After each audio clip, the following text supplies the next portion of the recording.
Welcome back to our show, broadcasting live every night from our very own MyVictory Radio here in LA. That's Lethbridge, Alberta. Let's tune in and hear what's happening with our favorite family, the Bakers, and see how Larry's doing with the upcoming holiday festivities.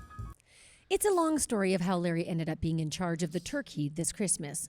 Too long to get into right now. But it's Christmas Eve and we find Larry walking through the house on his way to bed, enjoying the scene before him. The gifts are all wrapped and under the tree, the decorations are set out, the lights are twinkling in the dark, and the family dog, Murphy, is sleeping by the fire. This is one of his favorite moments of the year. He crawls into bed where his wife, Amelia, is sleeping, and as he snuggles in beside her, he wakes her with his bare foot touches hers. That's cold. Whew. Hey, did you remember to take the turkey out of the freezer? Yeah, of course. Of course, Larry has not, but he's not about to admit that right now. Wait, you have to take the turkey out of the freezer the night before?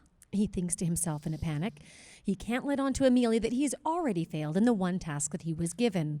The whole point is that with his help, it will be easier for her to enjoy the festivities this year.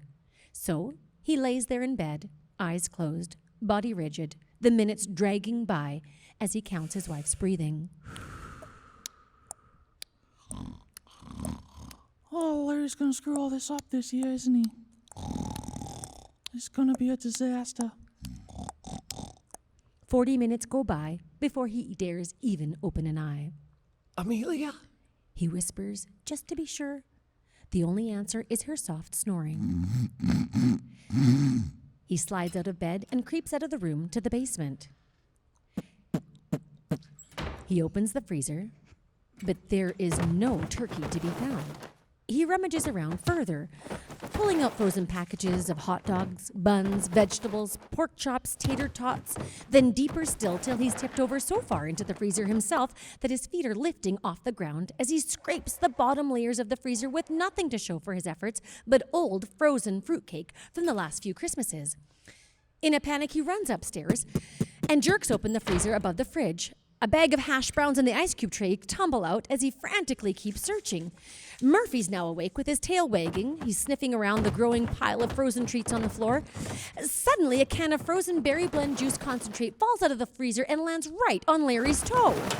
He covers his mouth to muffle his yelp of pain, and it is this very moment when the chill that creeps down his spine has nothing to do with frozen food or a possibly broken toe. He realizes that part of him taking care of the turkey, something he promised to do, includes buying it as well as putting it in the oven. He imagines the family sitting around the table and the look on Amelia's face when he places a plate of hot dogs on the festively decorated table. He had to come up with a plan and fast. It was 2 a.m. Larry quickly got dressed and slipped out the back door. I'll be right back, Murph. Shh. His only hope was to find a 24-hour grocery store. Either that or wait for the food bank to open, though he couldn't think of anyone in the city being more in need of a turkey. But then he might risk running into his family, as that was where they were spending the day, allowing him time to prepare the turkey feast at home without interruption. At 3 a.m., with the help of a taxi driver, Larry found an open store. Ding, ding, ding. With one turkey left. Hooray! That is a 12-pound frozen tight grade B turkey, whatever that meant. At the till, the clerk looked at the flesh-colored bowling ball of a bird and said, What is that? It's a turkey. That's not a turkey. Whatever you say, buddy. You know, you might want to think twice before eating that bird. Larry left the store and was home by 4 a.m. before anyone else was up. By 6 a.m., he had the turkey more or less thawed with the use of an electric blanket and a hairdryer. The hardest part was keeping Murphy away. No matter how old that dog was, his sense of smell had only seemed to sharpen with age.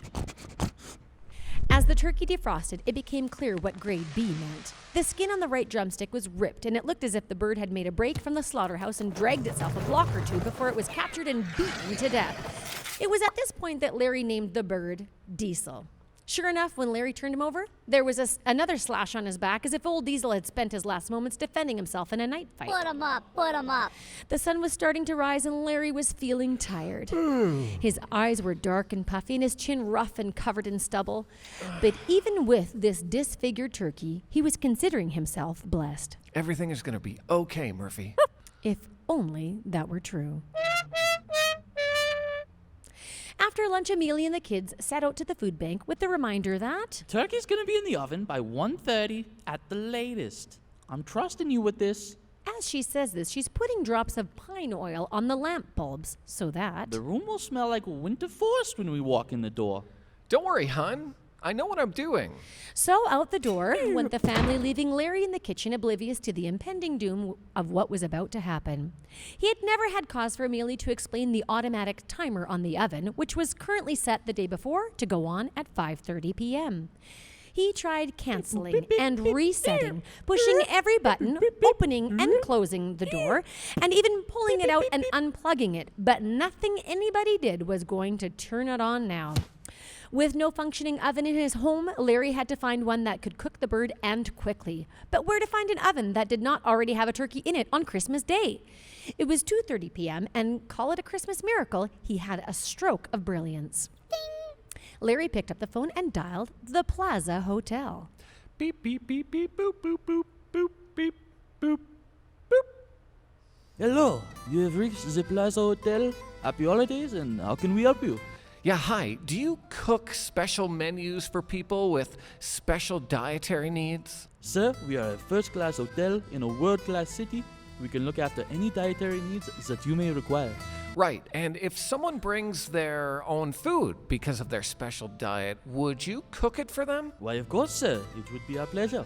Larry looked at the turkey sitting on the chair like a naked baby. Come on, Diesel. We're going uptown.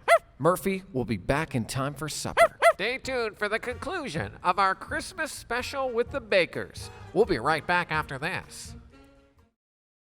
Welcome back. Let's return to our Christmas special and see how Larry plans to get out of his preparation predicament. As soon as Larry hung up the phone with the hotel, he grabbed the rough-looking turkey, threw it in a bag, and hailed a taxi. Taxi. That dropped him off at the plaza. As he stood at the check-in desk with his turkey dripping juice down the counter onto the floor, he tried to lighten the mood. Hey, just checking in with my chick. The clerk winced at the joke and the growing mess and handed the key to Larry. Good day to you, sir. On his way through the lobby and out the door, Larry thought he recognized his neighbor Bob standing with an elderly woman. His bald head was reflecting the Christmas lights filling the hotel lobby. He recalled hearing him say his mother was coming to town for a visit, and Amelia had mentioned something about having them over sometime. He shrugged it off and headed over to the elevators. A short while later, up in Larry's room, But, sir, we have turkey on the menu. Yes, but I was hoping you could cook my turkey. Excuse me, sir? You brought your own turkey with you? Well, That is most odd, I must say. yeah, I know, but it just needs to be this turkey. Why do you need to eat this particular turkey? Do you know what they feed turkeys? No, sir, I do not. Larry wasn't entirely sure either, but there was no backing out now. This was Larry's chance. He could feel himself getting desperate. Look, man, they feed them steroids and chemicals and antibiotics and lard to make them juicier and starch to make them crispier, and I'm allergic to steroids, okay? And if I eat that, I might have an attack or a seizure or something. I have my own turkey here that I raised myself. In fact, I butchered it myself. This morning, the only thing this turkey has ever eaten is tofu. Tofu, sir? Yeah, and yogurt. There was a small pause, and then without saying a word, the hotel clerk took both the turkey and the $20 bill that Larry handed him and left the room. I have to have it back by 5:30. I'm very hungry. A half an hour later, the hotel phone rang. Ring. It was the manager of the Plaza Hotel himself calling to say that the turkey was in the oven. You raised this bird yourself, you say? Yeah.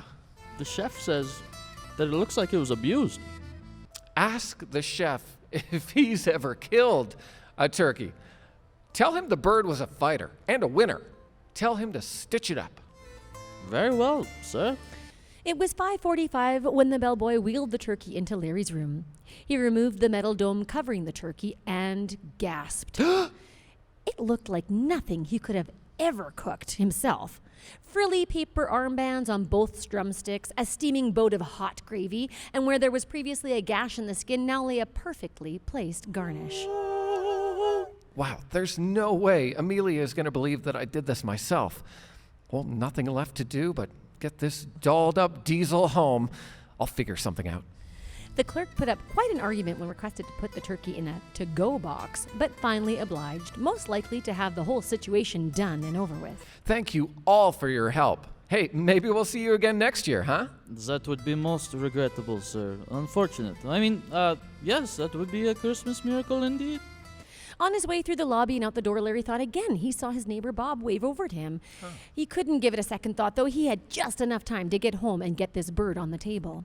Outside, it had started snowing and the roads were getting icy. Larry hailed a taxi and headed back home.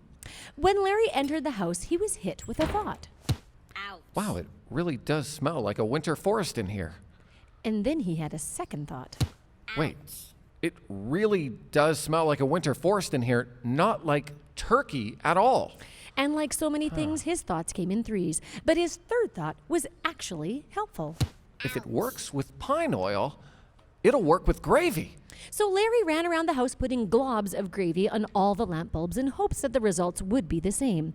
If Murphy hadn't been glad to see him return home, he sure was perking up with the smell of gravy all over the house. He set off with his tail wagging to the nearest lamp. Larry, oblivious to the ravenous canine, grabbed the box of bird and pulled out the traditional turkey platter.